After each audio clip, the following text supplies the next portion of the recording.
గురుకుల బాట కార్యక్రమంలో భాగంగా రంగారెడ్డి జిల్లా అల్కాపురిలోని ప్రభుత్వ పాఠశాలలను బీఆర్ఎస్ నాయకులు సందర్శించారు.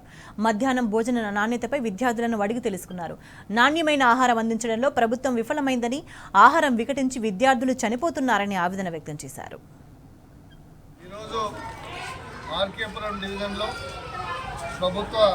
పాఠశాలను సందర్శించడం జరిగింది. గురుకులాల్లో జరుగుతున్న పిల్లలకు జరుగుతున్న అన్యాయాలు, భోజనంలో జరుగుతున్న అక్రమాలన్నీ కూడా ఎండగట్టాలి, ఈ ప్రభుత్వం దృష్టికి తీసుకురావాలి అని చెప్పి మా గౌరవ వర్కింగ్ ప్రెసిడెంట్ కేటీఆర్ గారు ఇచ్చిన పిలుపు మేరకు, మా యొక్క ఎమ్మెల్యే శ్రీమతి సబితా ఇంద్రారెడ్డి గారి ఆదేశాల మేరకు ఈరోజు ఆర్కేపురం డివిజన్లో ఈ యొక్క బాలబాలిక పాఠశాలను సందర్శించడం జరిగింది.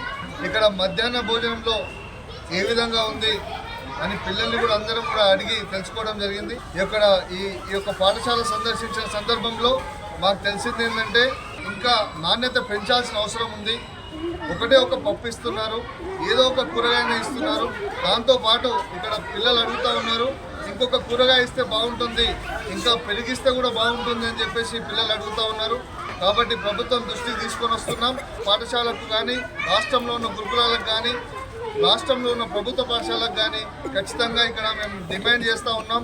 నాణ్యతతో కలిగిన ఆహారాన్ని పిల్లలకు అందించాలి. మనం చూస్తూ ఉన్నాం, దాదాపు 25 నుంచి 30 మంది బాలబాలికలు, విద్యార్థినులు చనిపోయిన సందర్భం మనం గత ఈ 10 నెలల్లో చూస్తూ ఉన్నాం. ఒకటే ప్రభుత్వాన్ని డిమాండ్ చేస్తూ ఉన్నాం మా పార్టీ తరఫున, ఖచ్చితంగా నాణ్యతమైన ఆహారాన్ని పిల్లలకు అందించి వాళ్ళ భవిష్యత్తుకు సహకరించాలి అని చెప్పేసి ప్రభుత్వాన్ని గట్టిగా మేము కోరుతా ఉన్నాం.